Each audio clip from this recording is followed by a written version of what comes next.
Salve, torcedor vascaíno! Bom dia! É um prazer estar com você por aqui em mais um Faísca Tá 1.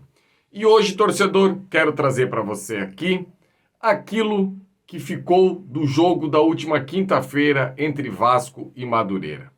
Algumas ações daquilo que o Carille já conseguiu no primeiro jogo colocar uma identidade a essa equipe do Vasco. Um trabalho novo. É muito cedo para qualquer tipo de avaliação. Aliás, você que viu esse título e já está amargurado, achando que eu iria abrir a live aqui, falando que o Vasco é imbatível, esqueça isso. Foi apenas uma brincadeira. Aliás, hoje, quero até trazer para vocês aqui, para quem não conhece a história, muita gente não conhece, eu tenho certeza, o porquê que as equipes que conseguem trocar passes e os seus jogadores não ter dentro do campo uma posição específica é chamado de carrossel. Qual é a seleção que deu origem a esse carrossel? Qual é o treinador? Qual era o grande expoente dessa equipe? Depois do intervalo, eu venho aqui trazer para vocês essa informação e também falar sobre esse primeiro jogo do Carille. Antes disso, vou pedir um favor para você. Tá vendo esse QR Code que tem aí na tela da Betfair, patrocinadora do Vascão?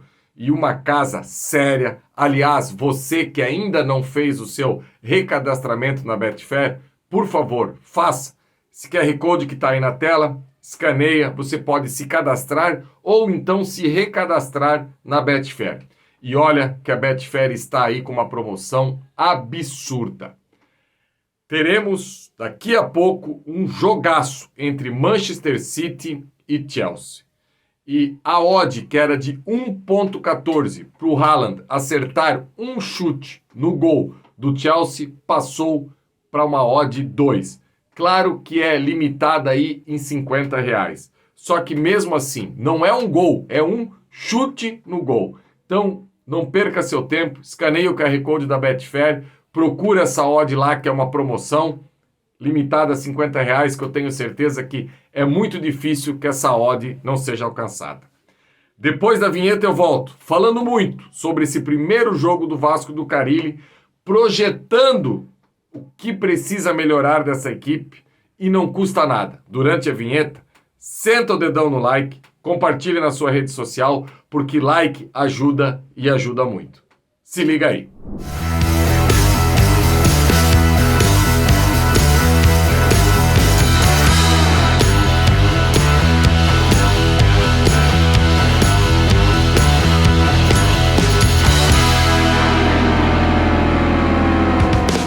Então, torcedor vascaíno, hoje eu venho aqui para a gente trocar uma ideia sobre como foi o primeiro jogo do Vasco nessa temporada.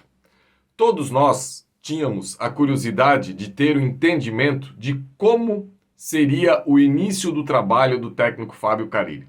E olha que ele vem sendo um cara que vem tendo uma conduta para conversar com o torcedor vascaíno que não está escondendo absolutamente nada. Inclusive, no Acorda Vascaíno do dia de ontem, eu até fiz um título que entregou o que prometeu. E o que eu queria falar com isso? O Carille, nos seus clubes, nos seus últimos trabalhos, ele adota sempre o 4-2-3-1. Geralmente, com pontas, se não são dois pontas agudos, pelo menos um ponta agudo tem na sua equipe. Que é o caso, por exemplo, do seu último trabalho, que foi no Santos. O Guilherme era esse ponta agudo. E no Vasco, infelizmente, pelo elenco que ainda faltam peças, não tem pontas confiáveis, nem ponta construtor, nem ponta que busca o fundo, ponta agudo, enfim, extrema. A nomenclatura é o que menos interessa. O que falta para esse Vasco é os beiradas.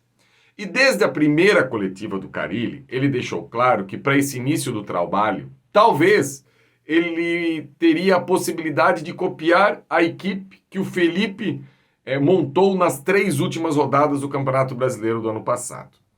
E o tempo foi passando, o Carille foi tendo mais contato com os jornalistas e aos poucos ia colocando aquilo que ele imaginava. Até que, essa semana, durante a entrevista coletiva da apresentação do Lucas Oliveira e do Daniel Fusato, ele acabou deixando claro que o Vasco seria uma equipe de posse de bola, de tocar de pé em pé e não oferecer muita bola ao adversário. Esse seria o modelo de jogo do Carille. Aí a curiosidade ficou maior ainda. Como que o Carille vai montar isso? Quais serão os jogadores escolhidos? Pois bem, torcedor, isso que eu quero falar para você aqui, que eu observei no time do Carille, é algo que quem conhece a história do futebol, que quem estuda a história do futebol, sabe que existiu um marco, que foi a Holanda de 74. Inclusive, quando você vai jogar uma pelada, quando você vai brincar de futebol, que uma equipe começa a envolver a outra, tocando passes rápidos e os jogadores não têm uma posição fixa dentro da quadra, do campo, ou seja lá qual for o tipo de futebol que você está jogando, alguém sempre brinca. Meu, parece a Laranja Mecânica, parece a Holanda de 74. Um time que foi formado aí pelo treinador Rinus Michels e tinha como seu principal expoente o Johan Cruyff, um jogador da mais alta prateleira do futebol mundial. E o Cruyff tem uma frase que ele falava na exaustão, o Cruyff, que depois foi um grande treinador de futebol também, que é o seguinte: jogar futebol é muito simples, o difícil é fazer o simples. E eu sempre uso esse argumento do Cruyff quando eu vou comentar futebol, porque parece que todo mundo tem a solução para tudo, o que não é verdade.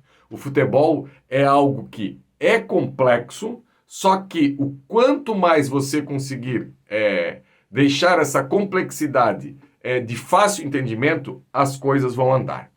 O Carille montou um Vasco com 3 volantes e lá na frente 2 meia atacantes e um centroavante de área. Basicamente, agora trazendo para a prancheta aqui, se a gente parar para analisar, num primeiro momento, o que foi esse Vasco? Esse Vasco foi a linha de 4 lá atrás, aqui os 3 volantes, que eu acho que foi esse setor do Vasco aqui, o meio de campo, que é o carrossel que eu quero trazer para você, porque aqui quase que ninguém teve um posicionamento fixo. Impressionou realmente como Paulinho, Tietê e Jair e Alex Teixeira rodaram essa zona do campo aqui. O Coutinho até que ficou mais da esquerda para dentro, mas o Alex Teixeira, em inúmeras oportunidades, foi alguém que acabou descendo aqui para ter essa troca de passe e fazer esse envolvimento à equipe do Madureira. Só que, a partir da hora que o Vasco tinha a bola, esse modelo de jogo do Vasco aqui não era esse 4-3-3 que está aqui desenhado. A gente tinha os 2 zagueiros aqui alinhados, os laterais mais espetados no setor do meio de campo, o Jair, em inúmeras oportunidades, desceu aqui para tentar fazer uma saída de 3 por aqui, e Paulinho e Tietê geralmente atacando aonde tinha o setor da bola. Então, a gente podia ver formando os triângulos, que lá atrás o Tite deixou claro no seu trabalho do Corinthians, em que o Carille foi seu auxiliar durante anos, que o Tite gostava muito desses triângulos. Então, era importante a gente observar que pelo lado direito e pelo lado esquerdo havia essa formação desses triângulos. Agora, como nem tudo são flores, o que aconteceu também? O Verratti, esse centroavante de área do Vasco, que joga mais aqui adiantado, participou de poucas ações ofensivas do Vasco durante o jogo. Mesmo sendo ele o autor de um dos gols do Vasco aí já no final, através de um passe sensacional do Payet, que cortou o campo todo, achou o Maxi aqui, o Maxi arrastou, tocou no Puma, o Puma acabou achando o Verratti aí dentro da área, fazendo o 2-0 do Vasco. Então, torcedor, agora vem o ponto 2. Como aperfeiçoar isso para que o Verratti possa ter mais oportunidades de gol? E isso foi algo que incomodou o Carille. Inclusive, na entrevista coletiva, foi uma das perguntas. Porque é normal, todo torcedor percebeu que o Verratti lá na frente participou pouco da partida. E eu não vejo isso algo como para se preocupar de forma demasiada. E por que eu estou falando isso? Todo esquema, todo modelo de jogo, ele tem uma premissa. E a partir daí, as variações é o que fazem esse sistema ser mantido ou não.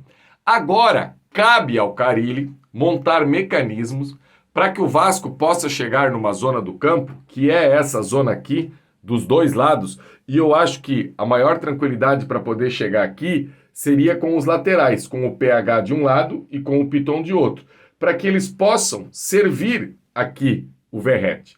Até porque o Tietê e o Paulinho, independente se é pelo lado direito ou pelo lado esquerdo, são volantes que acabam chegando bastante. E daí você tem a possibilidade aqui também de Coutinho e de Alex Teixeira. Então, o mais importante agora é conseguir chegar com o máximo de jogadores nessa região do campo aqui, para que o Verratti não fique solitário aqui no início. Porque essa posse do Vasco também não adianta ser uma posse que teve um determinado momento do jogo que ela bateu mais de 70%. Porque a posse aqui atrás é uma posse tranquila. O importante é tentar empurrar esse adversário para trás, no campo, e daí sim conseguir fazer com que essa bola aqui chegue no Verratti. E isso é algo que eu tenho certeza que o Carille vai trabalhar mais e mais na exaustão para tentar resolver e fazer com que essa bola possa chegar no Verratti em condições de marcar. Isso é tranquilo. Como destaques individuais, eu queria citar aqui 2 jogadores. Primeiro, o Tietê, que deu uma dinâmica muito boa esse meio de campo do Vasco, conseguiu aproximar do Paulinho, e como é bom você ter esses jogadores, igual o Tietê e o Paulinho, que é o chamado de todo campista, que é o jogador que sabe executar todas as funções do meio de campo, atacando o espaço na frente e fazendo uma recomposição digna. Isso é sensacional. Todo treinador quer ter esse tipo de jogador. Então o Tietê já deu o seu cartão de visitas. Lembrando que eu sempre bato nessa tecla, que os escolhidos foram esses 3, Jair, Tietê e Paulinho. Mas eu vejo, durante a temporada, pela quantidade de jogos e pela intensidade que são empregadas, todo jogo exige, eu vejo que tanto o Hugo Moura como o Matheus Carvalho vão jogar quase que a totalidade dos jogos também. Eu vejo que esse meio de campo do Vasco, esse modelo que o Carille escolheu, dessa troca de passes sem posições definidas, acaba exigindo bastante do jogador. Então eu vejo que o Matheus Carvalho e também o Hugo Moura vão jogar bastante.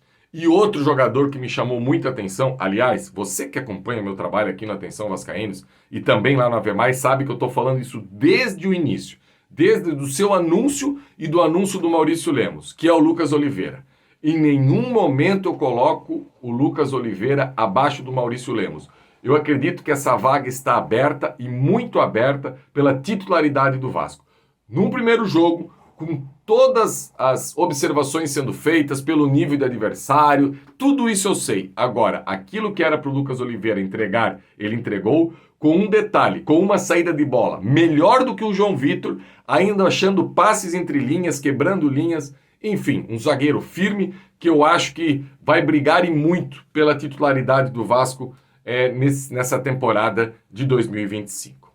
Pois bem, torcedor, essa foi a minha resenha hoje por aqui no Faísca. Vou pedir mais uma vez para vocês, por favor, não custa nada. Deixe o seu like, deixe o seu comentário aí embaixo, deixando claro mais uma vez, não estou aqui comparando em nada com a Holanda, não estou aqui dizendo que o Vasco está pronto, não estou aqui dizendo que o Vasco é uma máquina, longe disso. Apenas primeiras impressões de um jogo. E eu gosto de poder compartilhar isso aqui com você, torcedor.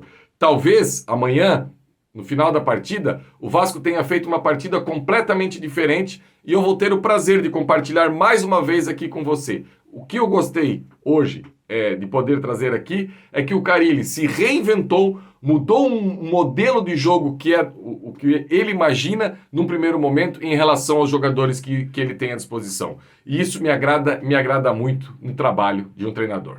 Beleza, galera? Like, abraço, tamo junto. Amanhã, no pré-jogo de Vasco e Portuguesa. Nesse horário fantástico das 21 horas, o pré-jogo já começa aqui no Atenção Vascaínos, 19h30. Valeu, galera! Todo dia no supermercado Boa Sorte tem promoção para você. Tem a segunda da limpeza, a terça do hortifruti, quarta da carne, quinta do laticínio, sexta da feijoada e no sábado e domingo o especial do churrasco. Qualidade, atendimento e melhor preço para você. Supermercado Boa Sorte com 2 filiais. Uma em Jaconé, Avenida Beira-Mar, sem número, Rua 96 AC. E a outra na Estrada da Praia Seca, 12.080, Praia Seca, Saquarema. Supermercado Boa Sorte em tudo. Boa sorte na vida.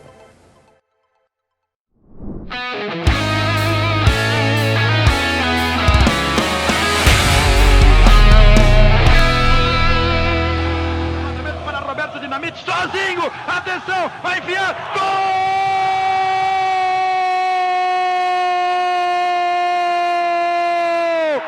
Que golaço maravilhoso do moço que mora em Caxias!